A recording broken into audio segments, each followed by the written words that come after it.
Hey there, I'm Lucas Martell. I am the creator of Walkabout Mini Golf, and we are here in the night mode of our Cherry Blossom course. It's the second course in the game. I am hearing one of the very first tracks that Chris Raymond, our composer, did. One of the other things that came along pretty late in the game was music. We didn't even have music on any of these courses until I believe around the time that Tethys Station came out. So that was like 6 months to 9 months after release was when we actually added music to it.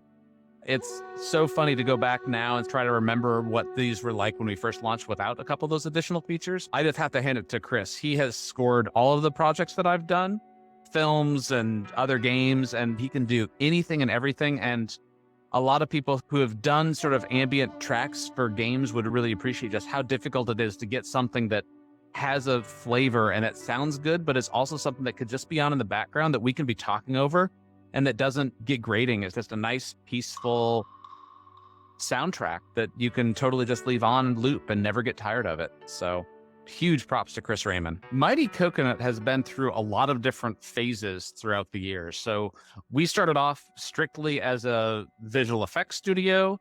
I had much more experience in animation. Games was actually something that we did a couple of them. In fact, we even won like one of the Indicate Awards for a game, but even that was really just something that I and one other person did. I think at one point in the animation side of things, we were up to about 40 people when we were working on an animated series that was all in-house. It was like 2,400 shots. It was a lot of work for a small studio to sort of grow into. As far as this course specifically, this was actually the first course that I did entirely myself. And as I was developing the game and made the decision to basically sort of like bring it to Quest as the very first platform to release on, I was at that time working completely solo. And so I was looking for ways of doing things that looked cool, but also I could do as a solo person. So a few people might recognize some of the low poly assets. This is one of the courses that takes advantage of the Cinti assets quite a bit. And I think there's a lot of indie games that have these exact low poly assets. And all of the later courses that you're seeing, we're building almost everything completely from scratch. I have no issue pointing out that the models of the rocks and the cattails and the trees and everything weren't something that was built from scratch, because it shows sort of like how the game has evolved, and you could really just feel that evolution over time. But the other thing that made this course so different was this was the first course that I actually built in VR. This entire level was built using Gravity Sketch. I was using it in a way that it wasn't really designed to do, but these low poly assets are so lightweight that you can bring in an entire asset library and literally just place them around like building with a Lego kit. Even though the assets themselves are stock, it is the larger thought of the placement around them and being able to very quickly place all of these organic rocks, organic plants, and be able to see everything at scale. Because one of the other things that also happened in the course of doing things in VR was realizing that, oh, now it's very easy to actually stand on this bridge and see what are you actually going to see. What are the sight lines in terms of looking around the level? And this was the first course that a lot of work was done to open certain things up and close off others so that you get this very windy Zen garden feel as you meander. This is how we are doing almost all of our courses nowadays, that it's all happening largely in Gravity Sketch, at least from the design standpoint. Some of the ones that are more architectural, we're still doing a lot of the building in Blender. This was the first course that proved that technique can work. And it's one of the things that makes the game shine, just the fact that we're developing it in VR for VR. This is hole number 7. I don't get as many opportunities to come back and play some of the original courses. It's so kind of like wild to be able to go back to a place. That sense of place that you get in VR is just completely unlike any other game. Like you really feel like, oh, I remember where I was at when I was designing this hole, or just even a couple of the memories of certain conversations that happened when we were in here making some initial decisions and talking about how to grow the team, how to sort of like capture what we've done on some of these early courses, but also take it and make it bigger, but still hold on to the DNA of what we did in these original courses. As far as the development of Walkabout and how it's grown and where it's growing to and where we want it to grow to, we are very fortunate in that we have something great on our hands, but we also have a lot of experience and a lot of failure behind us. Sometimes that's in a negative way, sometimes it's in a positive way. Before Walkabout, I/Mighty Coconut had released 2 very small games, both on mobile. One was 57 Degrees North, which was a branching narrative storytelling game. And that was for the Merge Cube, if you remember the Merge Cube. It was this very unique foam cube, but you can point your phone camera at it. It was an early AR thing. And we had built this whole story that you would basically turn the cube one way, and it was sort of like a pop-up book. You made your decision on which path to take by actually physically turning the cube. And then there was another game called Laser Mazer. Both of these are free on iOS and Android. So if you're curious about playing any of them, you can check it out. Laser Mazer was one where you actually physically moved around your space to essentially solve sort of like laser mazes, but it really got deep into puzzles. There were some people who got behind 57 North. I really thought that Laser Mazer would take off, and it just didn't. One of the big reasons that it didn't was just because you had to physically move around your environment. We had a way that you could play in a very, very small space with a lock button, but it still required people to just physically move around their space and kind of be a little silly. And one of the things that I could have never predicted was how awkward the vast majority of people felt looking at their phone and literally ducking underneath lasers in a world where no one else could see what they were doing. The interesting thing was, though, that Laser Mazer opened the door for Walkabout. In fact, Laser Mazer was built on an engine called our Walkabout engine. And it was essentially the bare bones that sort of like became the phone version of the game that then we sort of like turned into the VR version. So the roots of this game came directly from that. And one of the reasons that we wanted to do mini golf was using that same tech of being able to sort of like use the phone and actually sort of like move around by physically putting, but something that people didn't have to have a physically large space for, and something that you could look at your phone and you could do, you know, little movements aren't a big ask. You're not asking people to stretch.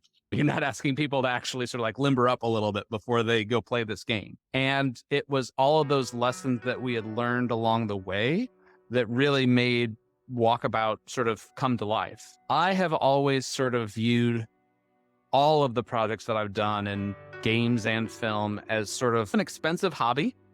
And you make stuff that you hope is going to take off, and sometimes it does, and most of the time it doesn't. In fact, in the film world, one of the general rules is that for every 10 projects that you develop and that you pitch around, one might actually see the light of day.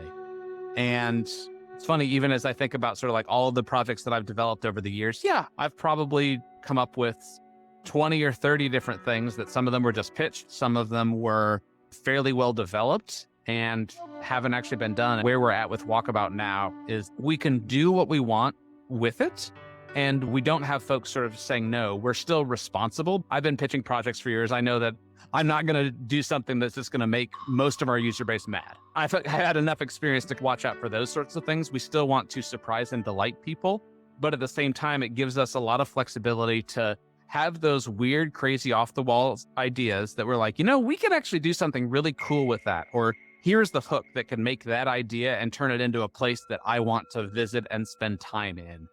It's really, really nice to be in a place that we can also sort of create these worlds that are little microcosms of much larger projects. And even some of the ideas that I've had for films that I've spent a lot of time doing world building on are now kind of, in some ways, even reinventing themselves as some of our mini golf courses, because like, oh yeah, I invented this whole world for this film that developed, did artwork for, and now it's like, well, okay, maybe that project might never actually get made, but there's still a really cool world that I want to visit. It just happens to be that now there's a mini golf course running through it. Wasn't maybe in the original idea, but it's a great way to do this world building, which is really what we see as one of the most important parts of what we do. The game and the actual playability of it is really, really important. But a lot of times what we start with is really that world. Where is it that you want to spend time in, hang out with your friends in, because that's almost as important, if not more important, than the actual gameplay itself. You have to have both. I think that having mini golf as an excuse to go visit this very cool place that wouldn't ever exist if it wasn't for mini golf is just such a cool, unique spot to be in. Some projects that never got off the ground or that never saw the light of day. And every one of those is very much a learning opportunity. If you're in game dev, if you're in, film, anything that you're sort of like, you're trying to create art, but let's be honest, it's art that still is fairly difficult and expensive to produce. You're always thinking about risk and that sort of thing. One of the recommendations that I always make for folks who are wanting to do this is to start small. I mean, it's a mini golf game. It started off very, very simply. It's still just a mini golf game. We've added a lot more to it, and things have gotten more and more sophisticated over the years. We are figuring out what our next couple of projects are.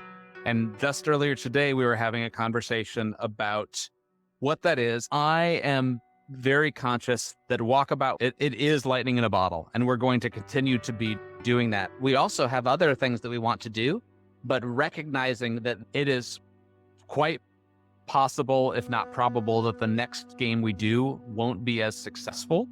And I think that for us, one of the important things is that we don't think that, oh, hey, we just did this game that, it's been doing pretty well. And, there's a lot of, it's doing very, very well in the VR space. You can't always guarantee that the next one is going to hit that same thing. And I think that taking the pressure off of that next project, it doesn't have to be Walkabout. It doesn't have to be all of the exact same things. It still needs to be something that we're passionate about and that we want to do, but it doesn't necessarily have to tick every same box. Like, we're not trying to just recreate this. We're trying to do something different. And that might find an audience of its own, or it might not work as well as we thought. But one of the big things that you have to do in many of these cases, if you're trying to do something new, is that you do have to try to simplify things and do them in a way that if it doesn't work out, it's not the end of the world. And if you say like, oh, hey, we're going to now spend, millions and millions of dollars on this next VR game, that puts so much pressure. And that's where I feel like a lot of AAA studios get into the situation. I mean, that's a valid business model, but especially in the VR space right now, you have to sort of be experimental and you have to try new things. And it's so antithetical to the process if you say that, oh, we've got to be experimental and try new things. And it also has to be a massive commercial success to even break even. Being realistic about what to expect with any particular project is also a big part of it. It's something that you just learn by doing stuff and making a lot of things. You have to make a lot of projects before you learn what works, what doesn't. And if you make enough things, hopefully eventually you get lucky and something works out. I feel very lucky that we're now able to keep adding on to this game and keep building these crazy worlds that happen to have mini golf courses running through the middle of them. We were a work for hire studio for a long time. We've had 200 clients probably. So we've had the opportunity to work with a lot of people and honestly kind of cutting our teeth on some of those early commercial things. In some ways, that's the best way to learn how to do stuff, because it's sort of like, okay, there's an animated 30-second commercial. Let's put together the team. Let's quickly get something. And in some cases, it's just a couple of weeks to actually build something from nothing to finish. And that rapid iteration really gives you and the team time to figure out what works, what doesn't, and also to sort of like try people out in different roles and give people a lot of opportunities to grow. If you are doing indie development, the best thing that you could do is do something small, keep the scope within reach, but do something and get it out there and see where it goes. And that was really what happened with this, where, I think that in total, the total development time for me personally was probably about a year. I think that was spread out over a couple of years because I picked it up and worked on a little bit here and there and then put it down for 6 months. And it didn't really become a full-time thing until the pandemic hit. A lot of stuff shut down and I suddenly had some time on my hands. At that point, Oculus had already sort of like said, oh yeah, if you finish it, we'll release it. And at that point, it was sort of like, okay, well, now I've got time to finish it. I might as well take the next 6 months here and just really get it into as good of a place as possible. And yeah, you very much, you kind of need to, you need to always be working on stuff, but keeping it in that scope that, okay, it's something that I can finish it either on my own or with the resources that I have. You're not necessarily waiting around for an investor to come along with millions of dollars because there's no way that you can possibly do it. Always creating things that you actually have a path to get finished in some way, even if you have to lower your scope or keep things simple. I like to be scrappy and figure out the best way of doing stuff with the resources that we have on hand. I think that it's maybe appropriate that we're ending on quite possibly one of the most hated holes in the game. This maze hole was something that's sort of like it. I still love it, and it's something that a lot of people have grown to love, but it also is a great example of sort of like building things with that ability to try something and building a system where, the great thing about mini golf is that it's 18 holes and each one is sort of independent from the last. It really gives us the ability to try different designs and try certain things. And there are some holes that people love. There are some that people don't like, but every one is something new. Building a system that allows you to be experimental and just trying new things, especially when you're doing VR development and, things in this very cutting edge space where, even from month to month, a lot of things can change. So yeah, stay nimble and just keep experimenting. The most fun thing for us to do is to tempt people to make a stupid decision. So if I have this perfectly aligned thing here, you see, just like, that was the perfect shot and I still missed it. So always sort of like balancing that risk versus reward and encouraging people to try to do something that might not work out for them is one of the most fun things we do. One of the other little shortcuts I love on this one. You don't have to go all the way over the backside.